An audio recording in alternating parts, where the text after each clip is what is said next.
नमस्ते दोस्तों, आप देख रहे हैं the one and only show और मैं हूं आपका the one and only Shyam. जय श्री राम। दोस्तों, किसी शायर ने क्या खूब कहा है। तो दोस्तों, किसी शायर ने क्या खूब तेरा हो गया? नहीं। अब बोलूं? अरे बोलना यार। तो मैं कह रहा था, किसी शायर ने कहा है कि तजुर्बे ने एक ही बात सिखाई है। तजुर्बे ने एक ही बात सिखाई है, एक नया दर्द ही पुराने दर्द की दवाई है। अक्सर लोग मजाक में कह देते हैं कि अगर उंगली के दर्द से छुटकारा पाना हो तो अपने पैर पर एक जोरदार हथौड़ा मार दीजिए, मां कसम, आप उंगली का दर्द भूल जाएंगे। बात सही भी है। हमारे देश में ये इलाज बरसों से चल रहा है, जो बहुत कारगर साबित होता आया है। हर वो घटना जो आज होती है, हफ्ते दर हफ्ते बाद पुरानी हो जाती है, या यूं कहिए कि भुला दी जाती है। हमारे देश का मीडिया, देश के नेता इस काम को बखूबी अंजाम देते हैं। उनका काम कैसे भी करके जनता का ध्यान जरूरी मुद्दों से हटाकर गैर जरूरी चीजों में उलझा देना होता है।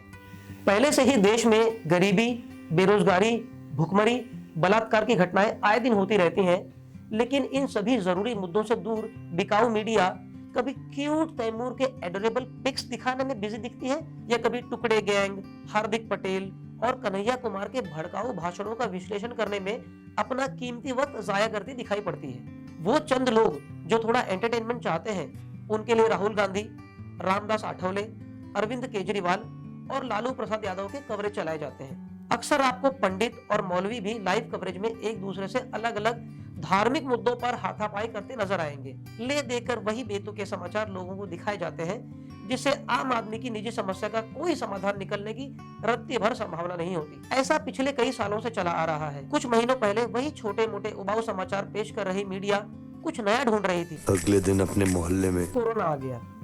मीडिया को अब एक नया टॉपिक मिल गया जिससे उसकी चटनी रोटी का जुगाड़ हो सके। हर रोज न्यूज चैनल पर वही कोरोना पॉजिटिव केस और उससे होने वाले मौतों के आंकड़े दिखाए जाते हैं, लेकिन हर न्यूज चैनल एक अलग ही आंकड़ा दिखाता है। अब हम किसको सही माने और किसको गलत, और हम जिसको सही माने तो किस आधार पर? हमें जो नंबर्स दिखाए जा रहे हैं, क्या वे वास्तव में सही हैं?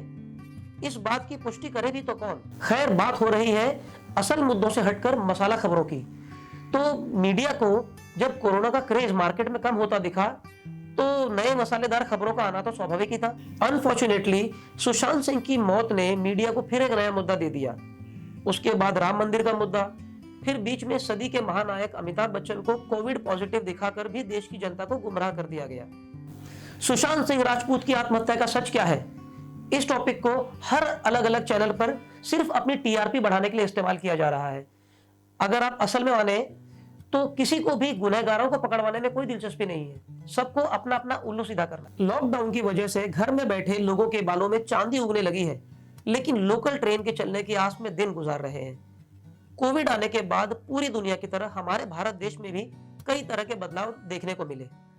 सारी दुनिया नमस्ते करने लगी, वर्क फ्रॉम होम कल्चर लागू हो गया, लोग सोशल डिस्टेंसिंग फॉलो करने लगे। लॉकडाउन के शुरुआती दिनों में तो यह भी सुनने में आया कि जंगलों से निकलकर जानवर अब सड़कों पर घूमने लगे थे। ऐसा लगा मानो सतयुग आ गया।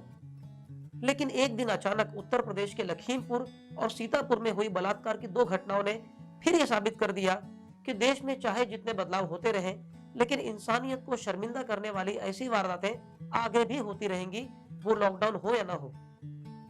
कुछ दिन ये न्यूज भी आपको मीडिया दिखाता रहेगा। ये उनकी आमदनी का जरिया जो ठहरा।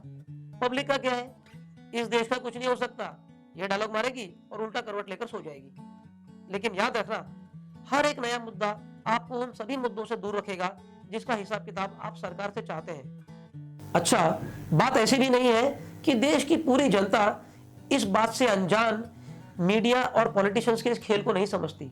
ऐसे कई लोग हैं जो ये समझ रहे हैं, लेकिन उनको भी चुप बैठाने की एक निंजा टेक्निक सरकार के पास है, और वो निंजा टेक्निक है क्रिकेट मैच। जिस दिन क्रिकेट मैच शुरू हुआ, समझो बचे खुचे समझदार लोग भी अपने कानों में रुई और अपने मुंह पर ताला लगाकर दुबक जाएंगे।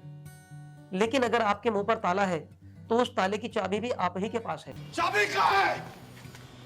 गांव में नहीं, आपकी अपनी मुट्ठी में है। एक बार आईने के सामने खड़े हो जाइए और याद कीजिए कि गरीबी, भुखमरी, बेरोजगारी, बलात्कार, टूटी सड़कें, भ्रष्टाचार जैसी समस्याओं पर क्या आपको कोई उचित समाधान अब तक मिला है?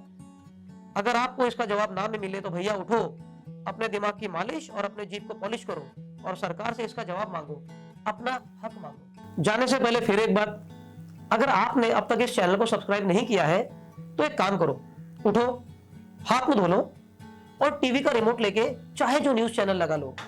तब आपको मेरी बोली हुई एक एक बात याद आएगी, तब सब्सक्राइब कर लेना। कोई जल्दी थोड़ी है, समझे?